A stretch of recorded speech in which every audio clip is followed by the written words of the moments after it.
오늘은 저의 결혼식 날입니다. 여기저기 모임을 주도하시는 외향적인 장인어른 덕분인지 예식장에 손님이 바글바글합니다. 저의 손님들은 직장 동료와 몇 안 되는 친구들, 친하게 지내는 거래처 분들이 대부분이에요.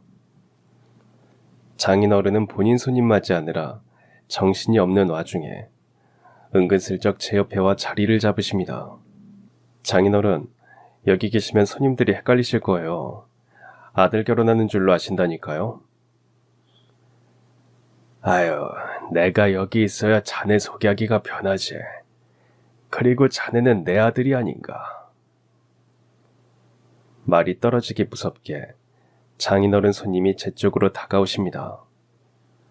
어째서 사위 옆에 꼭 붙어있냐는 친구분의 물음에 장인어른은 말씀하셨어요. 아내가 우리 지연이 시집 보내면서 아들을 하나 얻어버렸지. 인사하게, 여기는 우리 아들 민용이. 민용아, 아버지랑 같이 주말마다 운동하는 친구다. 안녕하십니까. 바쁘실 텐데 이렇게 저희 결혼식에 와주셔서 정말 감사드립니다. 아, 이 친구구먼. 이야, 아주 인물이 훤칠하네. 요즘 아주 자네 자랑하느라고 자네 장인 입이 쉬질 않아. 아유, 이거 원 배 아파서 딸을 하나 낳든가 해야지. 친구분이 식장으로 들어가시고 난 뒤에도 장인어른은 한동안 저를 옆에 끼고 자랑하고 싶어 안달이 난 사람처럼 큰 소리로 제 칭찬을 하셨어요. 신부 측 자리에서 손님을 맞이하던 장모님도 장인어른은 더 이상 신경 쓰지 않겠다는 듯 저에게 괜찮다며 신경 쓰지 말라고 손짓을 하셨어요. 이게 참 너무 감사하면서도 부끄럽고 기쁘면서도 마음이 저릿하고 제가 할 수 있는 일은 그저 허리를 깊숙이 숙이고 공손하게 인사를 드리는 것뿐이었어요. 저희 회사 대표님이 오셨을 때도 장인어른은 우리 아들 잘 부탁드린다며 저에게 아버지가 있었다면 이런 모습이었을까 싶을 정도로 저를 챙겨주셨습니다. 저보다 더 저의 손님들을 챙기는 장인어른을 보니 그날이 떠오르네요. 장인어른과 장모님을 만나 뵙고 처음 인사를 드리던 그날이요. 고아인절을 하나하나 뜯어보듯 바라보셨던 장인어른의 매서웠던 눈빛. 그때만 해도 이 결혼이 결코 쉽지 않을 거라고 생각했습니다. 아니, 결혼을 할 수 있을 거라고 기대하지도 못했었죠. 그분이 나타나기 전까지는요. 저는 올해로 5년 차에 접어든 세무사입니다. 언젠가는 제 사무실을 차리겠다는 꿈을 가지고 있는 지금은 서울에 있는 유명 세무법인에서 세무사로 일하고 있어요. 여자친구는 같은 세무사의 회계사무원이에요. 원래는 팀이 달랐기 때문에 일시적으로든 사적으로든 연결고리가 없었죠. 그러다 회사 내에 퇴사자도 생기고 신규 인원이 유입되면서 저와 같은 부서로 여자친구가 이동을 하게 됐어요. 그렇게 같은 부서에서 함께 일을 하다 보니 밥도 같이 먹게 되고 회식도 몇 번 하게 되면서 다른 동료들과 종종 같이 어울렸었죠. 제가 지켜본 여자친구는 성격이 밝고 마음이 참 따뜻한 사람 같았어요. 누가 봐도 부모님의 사랑을 듬뿍 받고 자란 따스한 빛 같은 사람. 저랑은 절대 닿을 수 없는 그런 사람이라고 생각했었어요. 그런데 제 어느 모습이 마음에 들었는지 모르겠지만 같은 팀이 된 지 몇 달 정도 지났을 때 여자친구가 저에게 대뜸 고백을 했어요. 사실 자랑은 아니지만 제가 속한 공간에서 고백을 받는 일은 종종 있는 일이었기에 크게 당황스럽진 않았어요. 제 직업이나 겉모습을 보고 호감을 가지고 다가오는 사람들은 많았거든요. 문제는 늘 그 다음이었죠. 저는 부모님이 누군지 모르는 고아입니다. 이 사실은 숨기고 싶지도 않지만 먼저 밝히고 싶지도 않은 그런 거예요. 하지만 속일 수는 없기에 저에게 호감을 표하는 사람이 생기면 저는 늘 제가 고아라는 사실을 먼저 밝혔어요. 처음엔 괜찮다고 했던 사람들도 결국엔 이리저리 조건을 재며 제 곁을 떠나는 것이 보통이었어요. 더 이상 상처받기 싫었던 저는 누군가 제게 관심을 보이면 바로 고아라는 사실부터 밝혀요. 이번에도 마찬가지였죠. 저 사실 고아예요. 그게 제 고백에 대한 답이에요? 전혀 상관없는 것 같은데요. 부모님이 누군지도 몰라요. 부모님이 없다니까요. 그래서요. 제 친구들 중에도 부모님 돌아가셔서 안 계신 애들 많아요. 성인이 돼서 부모님을 잃은 것과 처음부터 없었던 건 달라요. 저는 가정교육이란 것도 받아본 적이 없고요. 재산을 물려줄 부모도 없어요. 그럼 세무이팀 한 팀장님은 가정교육을 못 받아서 그따위 인성이에요? 그리고 아까부터 제 고백에는 대답을 안 하고 왜 자꾸 딴소리 하시는 거예요? 저 마음에 안 들어서 떼어내려고 그러시는 거예요? 그런 거 아니면 고백에 대한 대답을 주세요. 예스예요, 노예요? 처음부터 묘하게 제 마음을 편하게 만들어줬던 사람. 상처받기 싫어서 쉽게 마음을 열지 못했던 저였지만 이번에는 한번 기대해보고 싶었습니다. 그래, 끝을 알 수는 없지만 겁먹지 말고 해보자. 만나다가 나가 떨어지면 이 사람도 인연이 아닌 것뿐이야. 그렇게 생각하며 연애를 시작했어요. 하지만 만나면 만날수록 빠져드는 건 저였어요. 그렇게 1년이라는 시간을 만나면서 서로의 마음은 더 깊어졌죠. 해가 바뀌면서 저는 34이 되었고 여자친구는 30이 되었습니다. 주변에서 들려오는 결혼 소식에 은근히 우리의 미래에 대해 이야기를 꺼내는 여자친구. 하지만 결혼을 기대하는 여자친구에게 막상 결혼을 하자는 말을 할 수가 없었어요. 부모님의 사랑과 기대를 한 몸에 받고 자란 외동딸. 그런 외동딸이 저 같은 고아와 결혼을 한다고 하면 어느 부모가 좋아하겠습니까? 부모님과의 사이에서 여자친구가 얼마나 힘들어할지 뻔히 보이기 때문에 괴롭게 하고 싶지 않았어요. 그래서 겁쟁이처럼 늘 회피했던 것 같아요. 오빠, 나 이제 9살 지났다. 그러니까 이제 청혼해도 돼. 기다리다가 10년은 늙을 것 같아. 그러니까 빨리 해줄래? 결혼은 우리 둘만 하는 게 아니잖아. 부모님 허락이 있어야 되고. 아니, 청혼을 먼저 하고 그 다음이 부모님이지. 지은아, 내 상황 알잖아. 그게 그렇게 쉽게 말할 수 있는 게 아니야. 그럼 지금 오빠가 하는 말은 엄마 아빠 허락만 받으면 다 된다는 거지? 알겠어. 딱 기다려. 그 후로 여자친구가 어떻게 부모님과 이야기를 나누고 있는지는 알 수 없었어요. 저에게 그것과 관련된 이야기를 따로 하지도 않았고 저도 묻지 않았거든요. 한동안 별말이 없길래 속으로 생각했죠. 여자친구도 포기한 게 아닐까. 나랑 결혼까지는 아닌 걸까. 그러다 딱 한 달이 지났을 때 부모님을 어떻게 구워 삶았는지 결혼 승낙을 받았다며 여자친구는 제 앞에서 방방 뛰었습니다. 그 후로 정식으로 인사드릴 겸 상견례를 하자며 날짜를 잡았어요.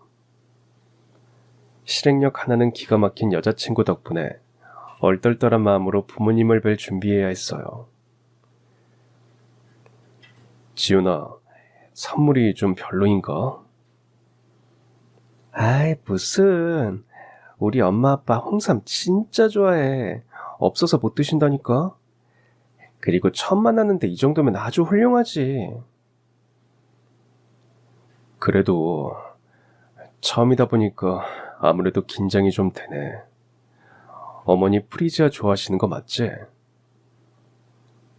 그렇대도 아무도 안 사줘도 프리지아는 꼭 사다가 꽃병에 꽂아 놓는다고.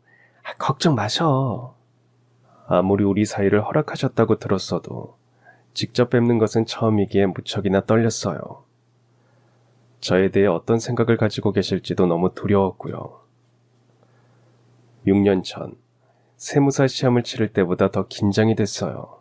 저는 고아이기 때문에 상견례를 함께 갈 부모님도 없고 결혼을 한 형제도 없어요. 그래서 직장 선배들과 친구들에게 겨우 조언을 구해가며 예비 장인어른과 장모님을 만날 준비를 해야 했어요. 5년 동안 세무사로 일하면서 저는 늘 자부심을 가지고 살았어요. 과거의 그림자에서 벗어나 스스로 자신감도 확신도 생겼다고 생각했는데 결혼이라는 문제가 현실로 다가오니 저도 모르게 마음 깊숙이 숨겨놨던 걱정이 스멀스멀 피어오르는 기분이었어요. 김민용, 평소대로 해. 평소대로. 평소대로 하라는 여자친구의 말에 힘을 얻고 인간 김민용 그 자체로 다가가야겠다고 마음을 단단히 먹었습니다. 더하지도 덜하지도 않게 오직 저를 보여드리자고요. 몇 날 며칠을 고민하며 지역에서 가장 고급스럽기로 유명한 한 식당을 예약했습니다. 여자친구와 30분 일찍 도착해 예비 장인어른과 장모님을 기다렸습니다. 어찌나 목이 바짝 마르던지 물만 몇 잔을 마셨는지 모르겠어요. 약속 시간에 맞춰 예약한 룸으로 여자친구의 부모님이 들어오셨어요.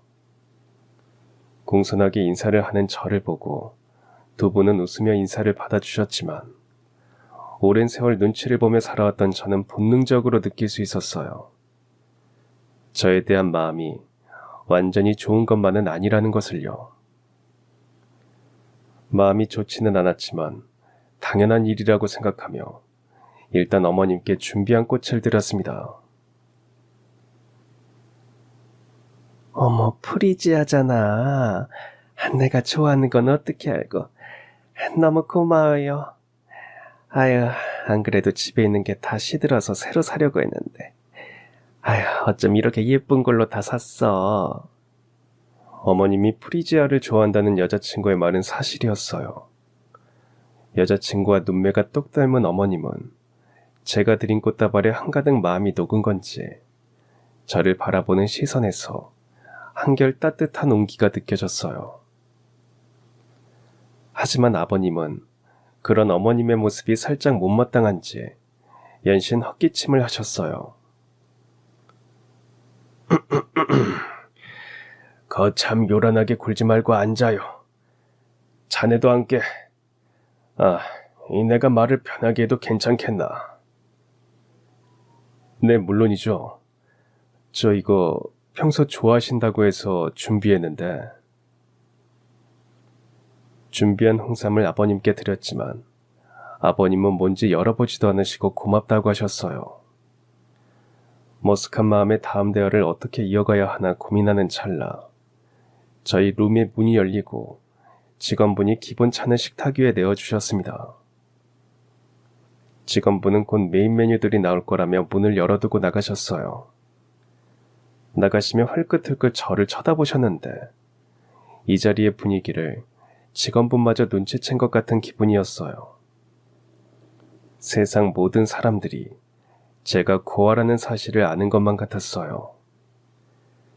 저를 위해서도 오늘 이 자리를 위해서도 이런 생각에 빠져 주눅들면 안 될 것 같아서 분위기를 좀 띄워야 할 것만 같았어요. 아버님, 혹시 약 좋아하십니까? 뭐 마시긴 하네만 내가 대중 없이 취하는 사람은 싫어해서 말이야. 그래서 우리 지연이도 성인 되자마자 내가 직접 술을 가르쳤고. 자네는 술을 좀 배웠나? 네, 저도 보육원 원장님이 제가 성인이 됐을 때 가르쳐 주셨어요. 나중에 실수하면 안 된다고요. 그때 배운 대로 주량이 넘치지 않게 그렇게 마시고 있습니다. 맞아. 오빠 회사에서 회식할 때도 취한 모습을 한 번도 못 봤다니까. 그런 자리일수록 절대 흐트러지지 않더라. 그럼 가볍게 한 잔씩 하게나. 저를 도와 부추기는 여자친구를 살짝 흘겨보던 아버님은 결국 직원분에게 술을 먼저 가져다 달라고 요청하셨어요.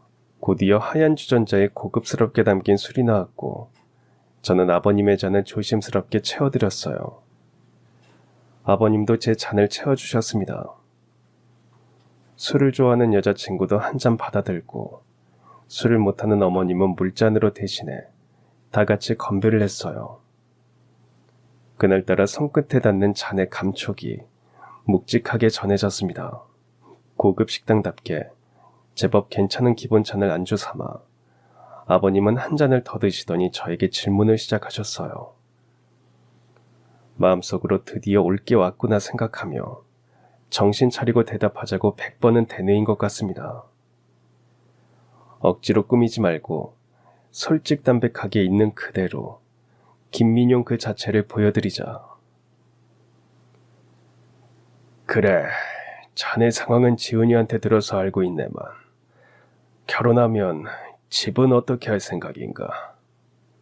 제가 세무사 생활을 하면서 돈을 모으기 시작했기 때문에 솔직히 말씀드리면 재산이 많지는 않습니다.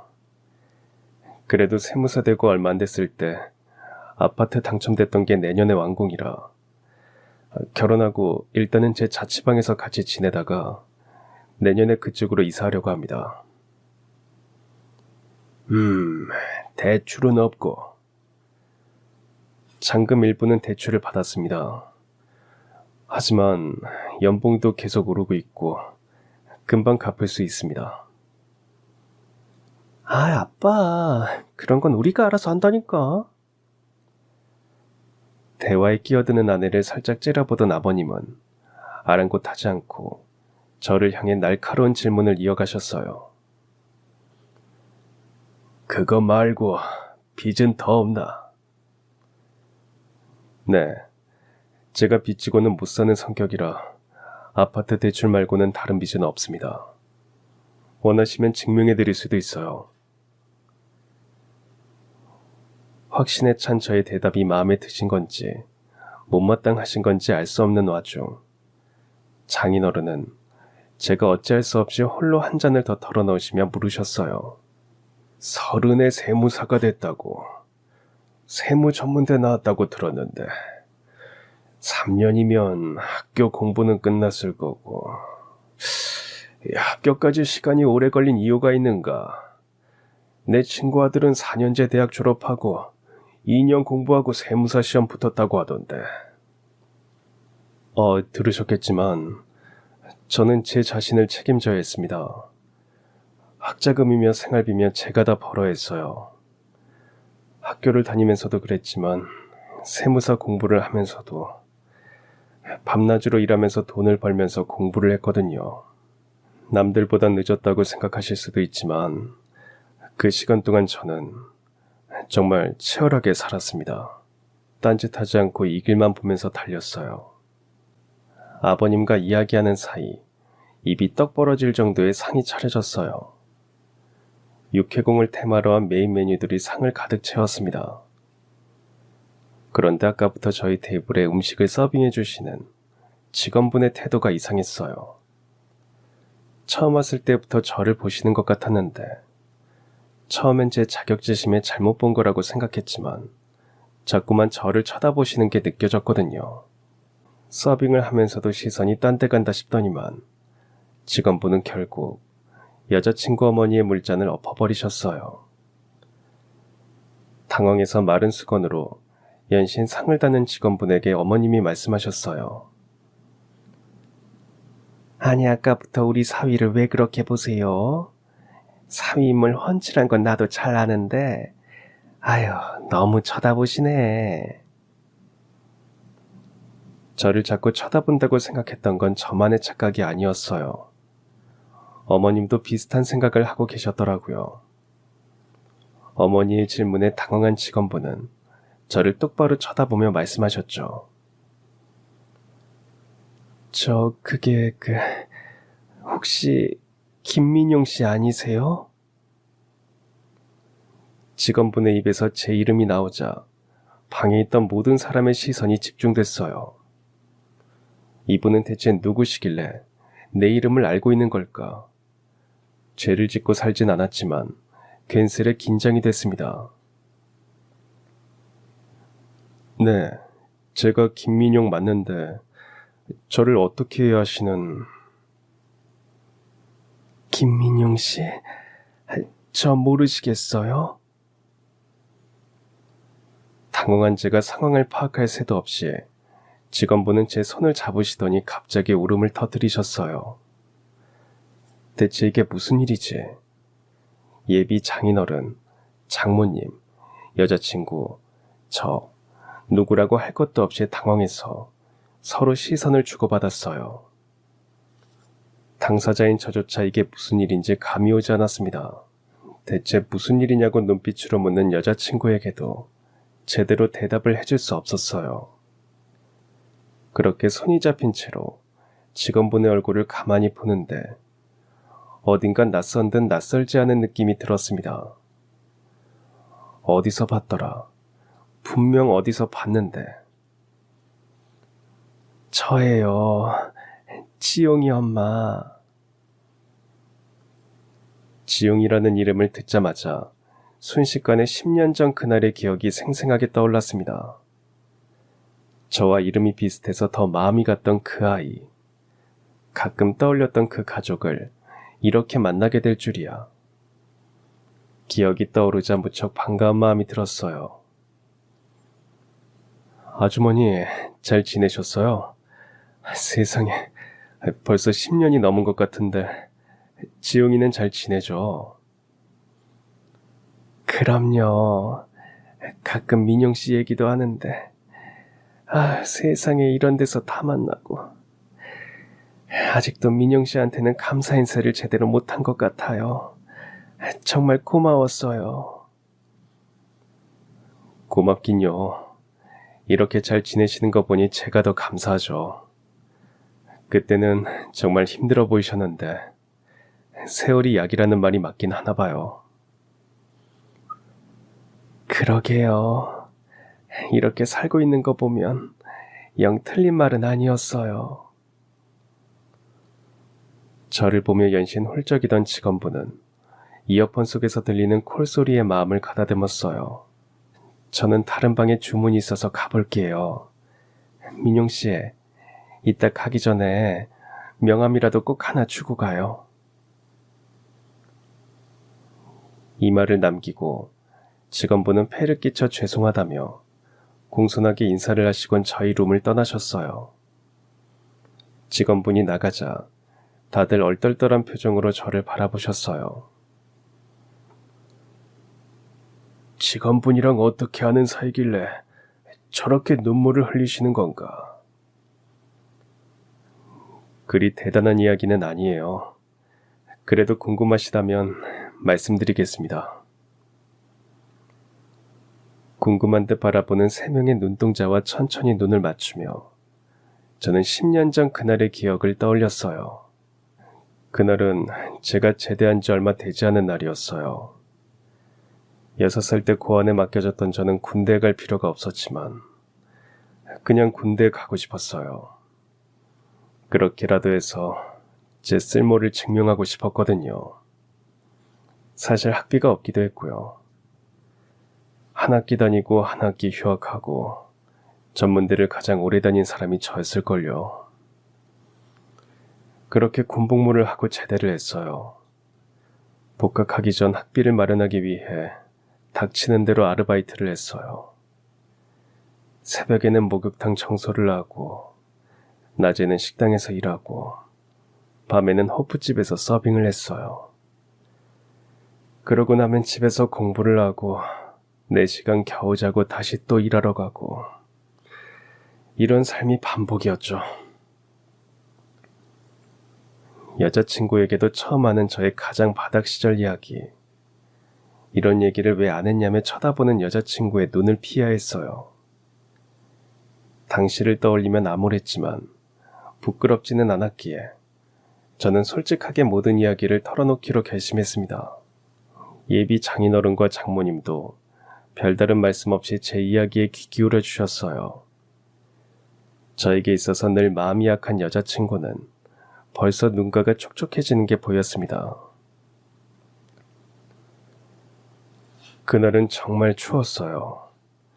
호프집 아르바이트가 새벽 2시 넘어서 끝났고 당시 지내던 고시원으로 걸어가고 있었죠. 새벽부터 이어진 알바 때문에 어찌나 피곤했는지 그 강추위에 걸으면서도 자꾸만 눈이 감겼어요. 신호등에 도착해서 신호를 기다리면서 저도 모르게 깜빡 졸았던 것 같아요. 아주 잠깐 눈을 감았을까 갑자기 퍽 하는 소리가 들렸어요. 확 정신을 차리고 보니 파란불이 깜빡이고 있었고 검은색 차 한 대가 사람을 치고 잠시 멈췄다가 그 길로 내리지도 않고 떠났어요. 일단 차 번호를 외우고 쓰러진 사람한테 다가갔죠. 아유 세상에, 갑자기 그게 무슨 일이야. 자네가 그때 졸고 있었던 게 천운이었던 거야. 자네도 건넜다면 어떻게 됐을지. 에헤이, 그 사람 말 끊지 말고 계속 얘기해보게. 피해자는 젊은 남자분이었는데 차에 치면서 바닥에 머리를 부딪혔는지 머리에 피를 철철 흘리고 있었어요. 일단 어쩔 바를 몰라서 피가 나는 곳을 맨손으로 누르고 구급차를 불렀어요. 제가 목격자이기도 했고 급한 것 같아서 병원까지 따라갔죠. 병원에 도착한 경찰에게는 제가 외운 차량 번호를 말씀드렸고 남자분이 응급수술에 들어간 사이 가족분들을 기다렸어요. 그때 10살짜리 아들 손을 잡고 황급하게 달려왔던 분이 바로 아까 그 직원분이셨어요. 피해자의 아내였죠. 그래서 그 피해자는 어떻게 됐나? 뺑소니 범은.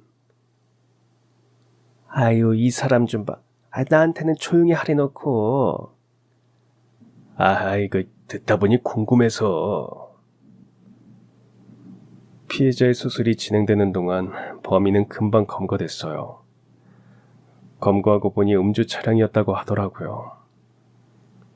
저는 아내분에게 당시의 상황을 말씀드리고 피해자가 중환자실로 옮겨지는 것까지 보고 집으로 돌아왔어요. 왜 그랬는지 모르겠는데 그때 아내분과 함께왔던 10살짜리 아들의 모습을 보니 발걸음이 떨어지지 않았어요. 아직 뭐가 뭔지도 모를 어린아이의 모습이 어딘가 모르게 신경이 쓰였어요. 아직도 생생하게 기억나요. 10살밖에 되지 않은 어린아이가 엄마의 손을 잡고 꼭 끌어안아주던 그 모습이요. 허망하게 우는 엄마를 달래며 아빠 괜찮을 거라고 말하던 그 아이의 모습이 어찌나 마음이 아프던지 쉽게 발이 떨어지지 않았죠. 고시원에 돌아온 뒤에도 다음날 알바를 할 때도 자꾸만 그 사고가 신경 쓰였어요. 결국 그날 호프집 알바는 사장님께 말씀드리고 빠졌어요. 그 길로 어제 그 병원으로 향했어요. 제발 무사히 깨어나 있길 바라면서요. 중환자실은 면회가 쉽지 않아서 괜찮은지만 확인하려고 했는데 하늘은 제 기도를 들어주시지 않았어요. 제가 도착하고 얼마 되지 않아 결국 피해자는 하늘로 떠났습니다. 그래, 이제는 내가 할 수 있는 일이 없겠구나 싶어서 그대로 집으로 가려고 했는데 허망한 표정으로 눈물조차 흘리지 못하는 아내분의 모습과 어제 씩씩했던 모습과는 달리 엉엉 울고 있는 어린아이의 모습이 저를 또 붙잡았어요. 이야기를 들어보니 장례를 도와줄 별다른 가족도 없는 상황이었고 결국 저는 장례까지 함께 했습니다. 장례를 치르는 동안에도 조문객이 많지 않았어요.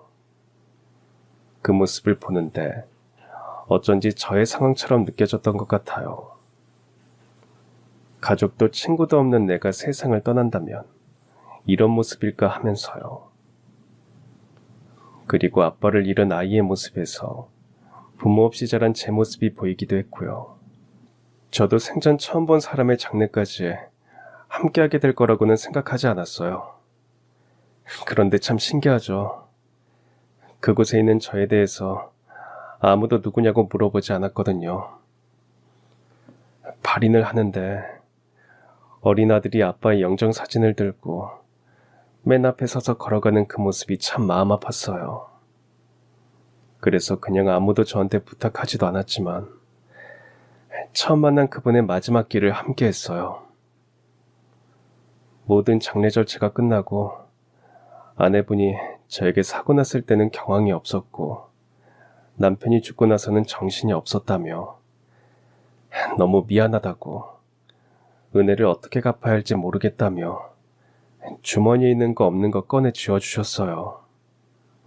그래봐야 꾸깃꾸깃한 1,000원짜리 몇 장이었지만 저는 감사하다고 받아들고 집으로 갔어요. 그 돈을 보는데 참 눈물이 나더라고요. 그래서 쓰지도 못하고 수첩에 고이 꽂아놨어요. 그럼 아직도 가지고 있어? 아마도. 나는 수첩을 모아놓는 타입이라 있을 거야. 세상에, 참 무슨 인연이래. 여기서 다 만나고. 그러게. 그 뒤로 가끔 생각은 했어요. 아들과 어떻게 지내실지, 잘 지내실지. 하루빨리 마음 차리고 잘 지내셨으면 좋겠다고 생각했는데 이렇게 10년이 지나서 만나게 됐네요. 오늘 뵈니 표정도 편안해 보이시고 다행이에요. 자네, 참 장한 일을 했네. 아닙니다. 누구라도 그 상황이면 그랬을 거예요. 아니, 누구나 그런 일을 할 수 있는 것은 아니지.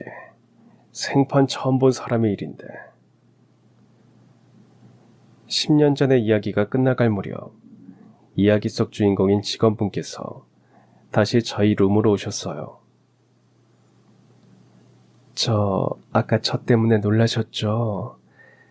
얼굴을 보니 저도 감정이 주체가 안 돼서 중요한 모임인 것 같은데 죄송해요. 아유, 아닙니다. 덕분에 오늘 처음 만난 예비 사이에 대해 많이 알게 되었습니다. 세상에, 민영씨 축하해요. 이건 별거 아닌데요.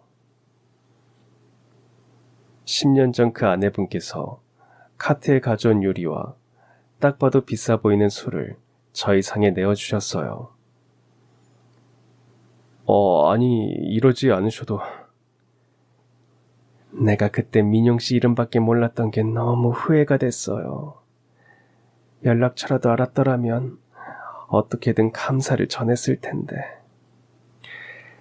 그래도 우리 아들이 늘 민영이 형 해서 이름이랑 얼굴은 마음속에 완전히 새겨놨었어요. 고마워요.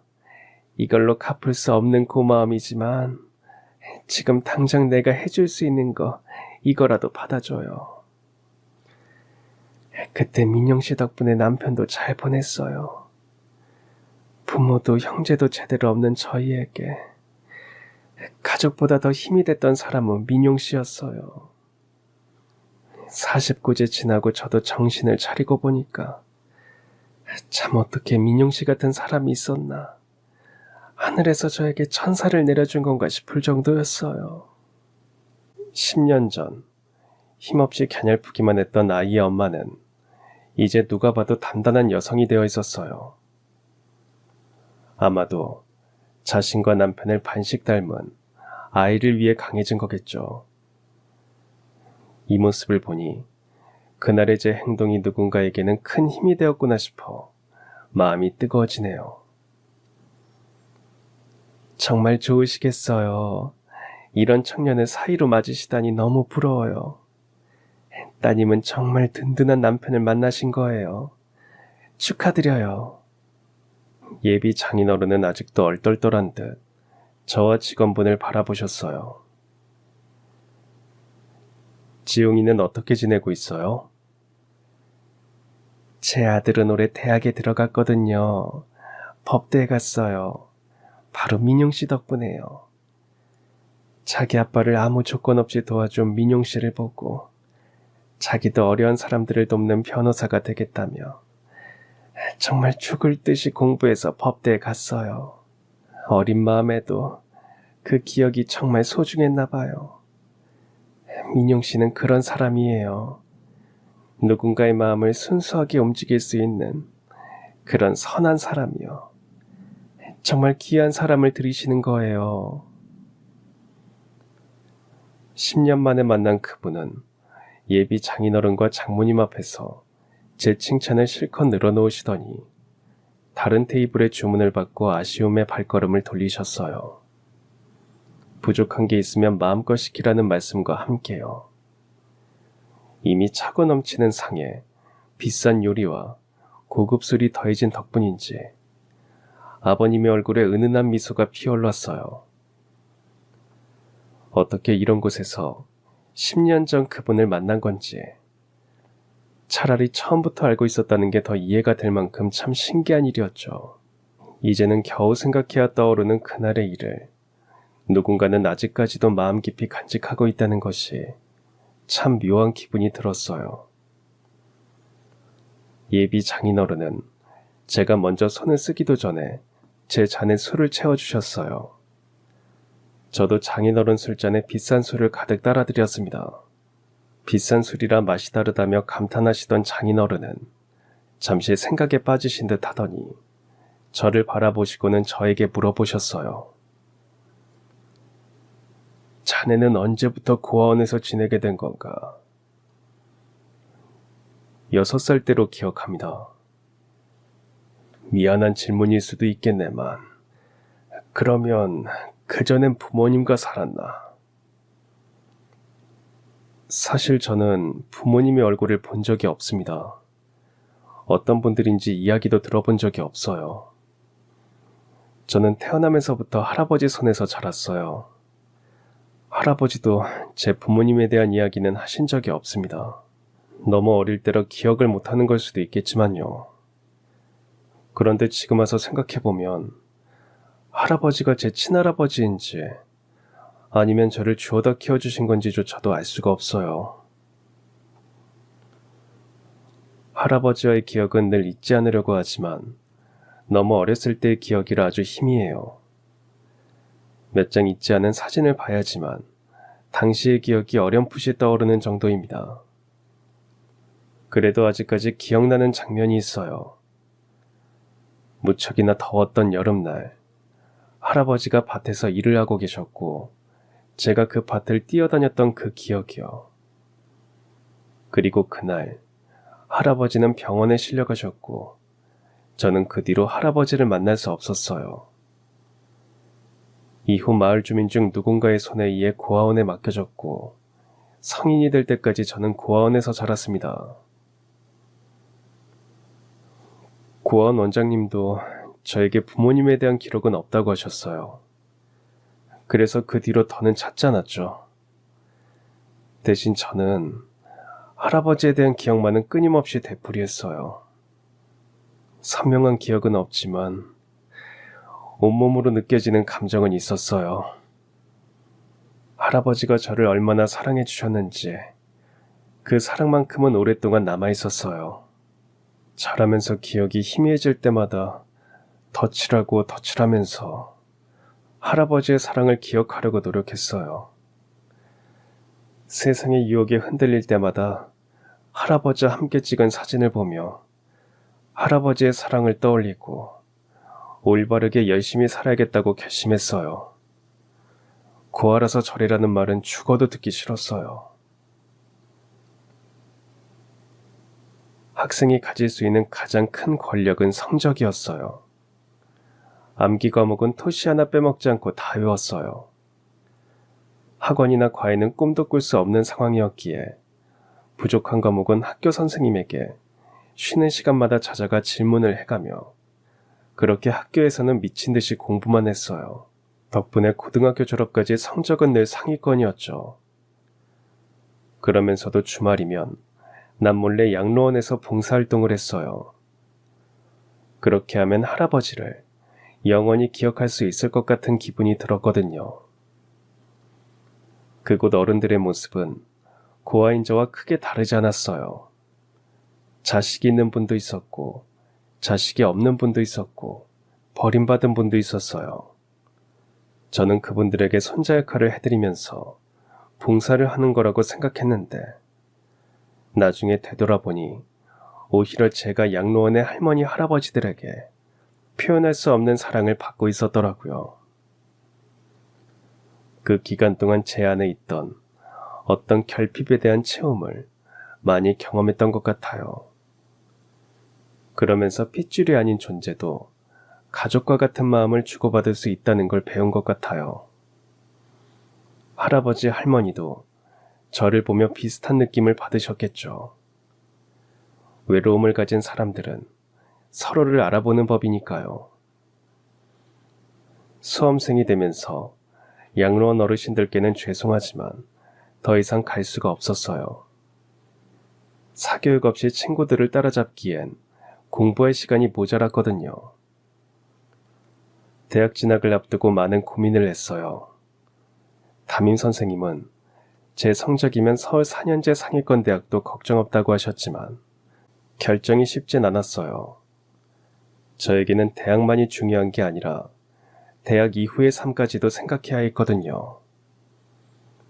당장에 자립해서 나가야 하는 저에게 사회는 쉽게 넘을 수 없는 큰 벽처럼 느껴졌습니다.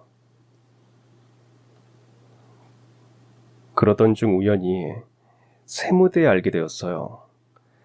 전문대지만 교육과정이 괜찮았고 오래 학교를 다니기 부담스러운 저에게 딱이었죠. 세무사가 된다면 돈도 많이 벌 수 있을 거라고 생각했으니까요. 첫 학기는 저를 기특하게 봐주신 담임 선생님이 장학금을 마련해 주셔서 다닐 수 있었어요. 하지만 학비만으로 대학 생활을 할 수 있는 건 아니었어요. 반만 해도 그래요. 고등학교 때는 무료로 급식을 먹을 수 있었지만 대학생이 되니 이 모든 것이 다 돈이었거든요. 그래서 학기 중에도 과외 아르바이트를 계속했어요.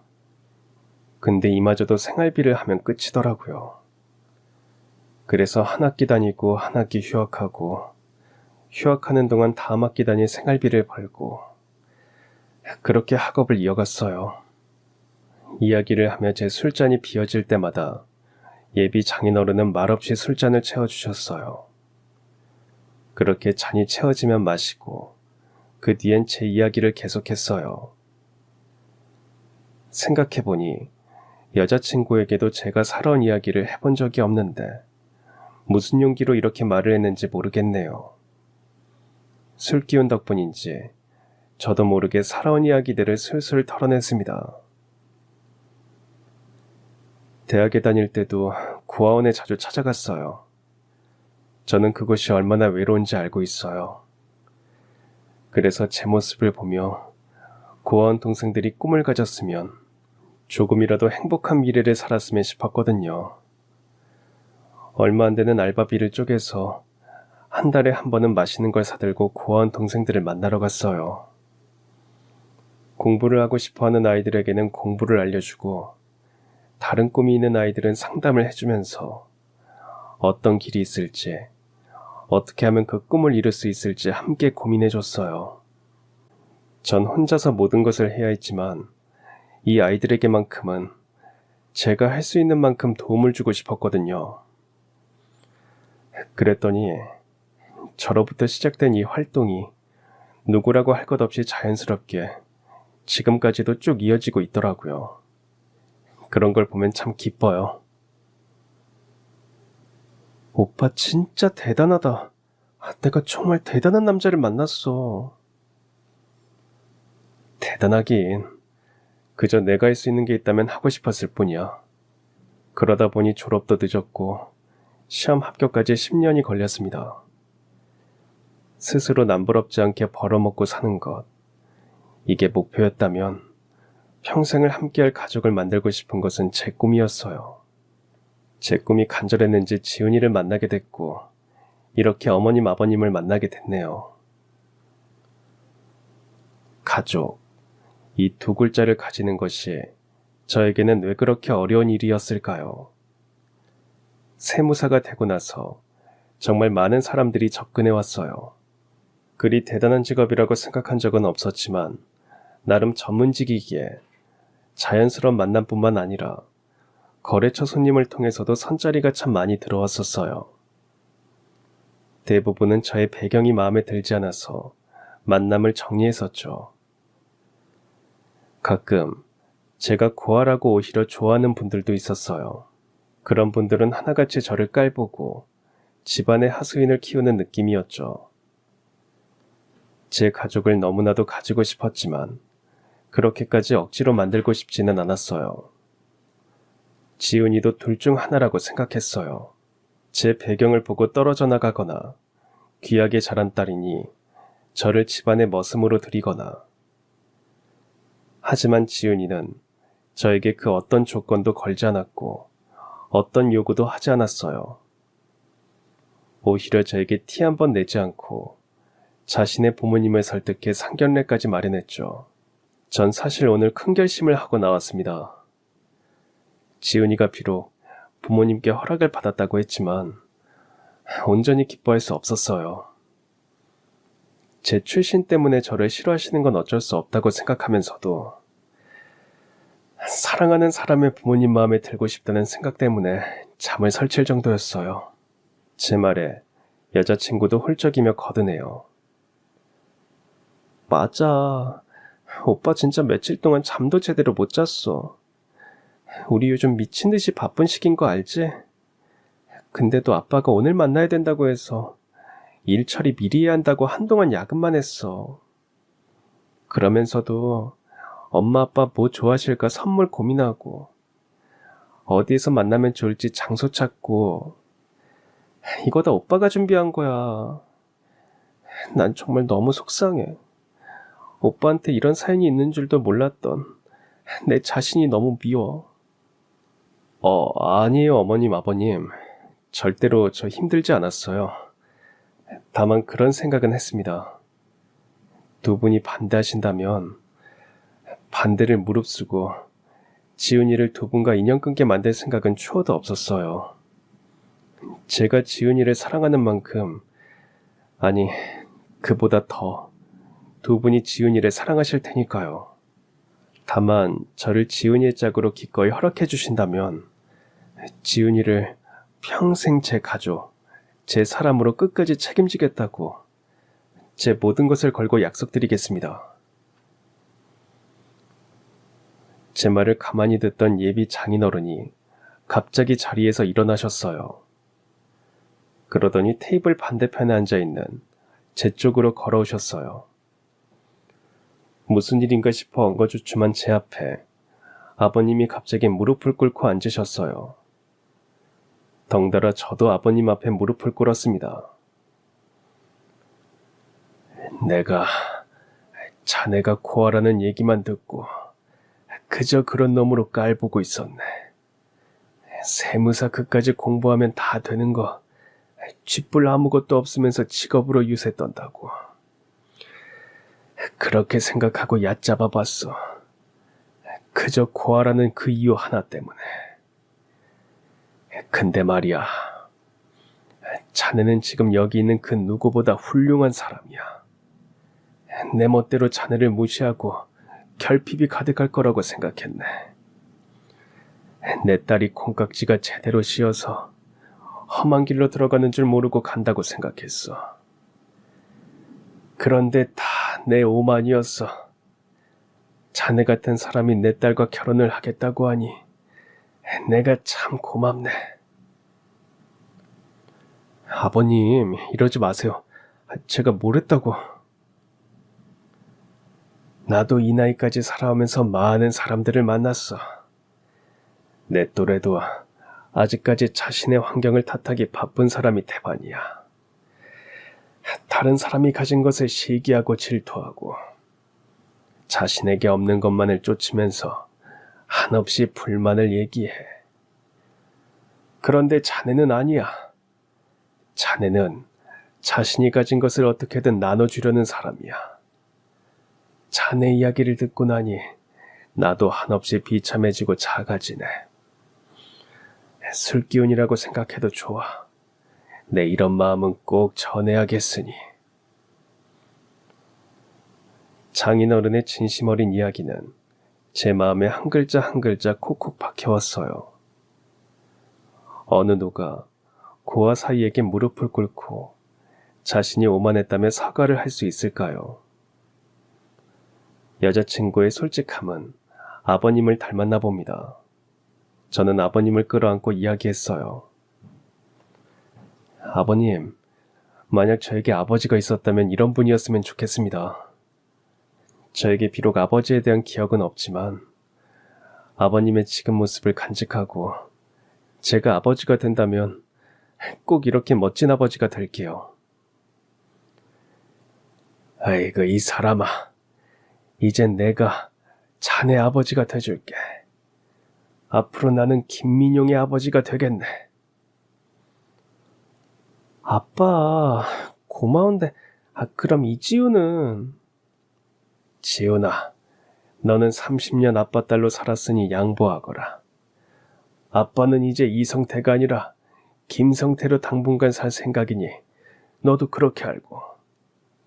뭐?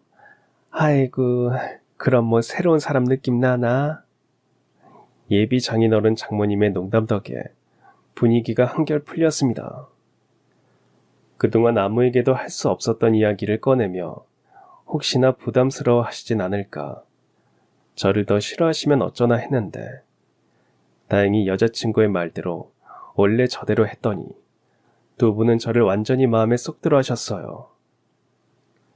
결혼식을 3개월 앞두고 저는 여자친구보다 예비 장인어른을 더 자주 만나게 됐습니다. 자네 낚시는 좀 해봤나? 실내 낚시터는 가봤는데 이렇게 배에서 하는 건 처음입니다. 자네 족구는 좀 해봤나? 아니요, 회사 워크숍 가면 그때 한 번씩 차는 정도예요. 잘은 못합니다. 에헤이, 사람 참. 공은 매주 차줘야지. 앞으로 나랑 같이 나오자고. 여기 회원가입 까다롭다고 하지 않으셨어요? 이러나 저러나 회장이 나야. 내가 가입시킨다는데 뭐. 아니 꼬면 지들이 회장하라지. 저에게 아버지가 되어주겠다고 약속하셨던 그날 이후 예비 장인어른은 정말로 저를 아들 대하듯 본인이 활동하는 모든 곳에 저를 데려가셨어요. 그러면서 자연스럽게 저를 소개하셨죠. 사위가 아닌 아들로 말이에요. 저는 처음 뵙는 분들이 모두 다 저를 알고 있다는 게 신기했습니다. 기억도 나지 않는 아버지의 정이 이런 것일까 생각했죠. 저를 사위로, 아들로, 가족으로 받아준 장인어른과 장모님, 그리고 아내를 위해서 앞으로 더 열심히 살아야겠다고 다짐했습니다. 저희의 결혼식에 주례는 따로 두지 않았어요. 다만 장인어른께서 저희를 위해 편지를 써서 낭독해 주셨습니다. 오늘은 제 딸과 사위가 부부의 인연을 맺는 기쁜 날입니다. 세상 모든 결혼식이 소중하고 아름다운 일이지만 저에게는 오늘이 세상 어느 결혼식보다 귀하게 느껴집니다. 사람들은 금이야 오기야 키운 하나밖에 없는 딸, 시집 보내려니 아깝지 않냐며 물어봅니다. 사위를 만나기 전까지는 저도 그런 생각을 했었습니다만 지금은 완전히 생각이 바뀌었어요. 우리 사위는 제가 봤던 그 어떤 사람보다 훌륭한 인성을 가지고 있고 고든 신념을 품고 있는 청년입니다. 그런 사람이 제 딸과 인연을 맺어 저와 가족이 된다니 더없이 행복합니다.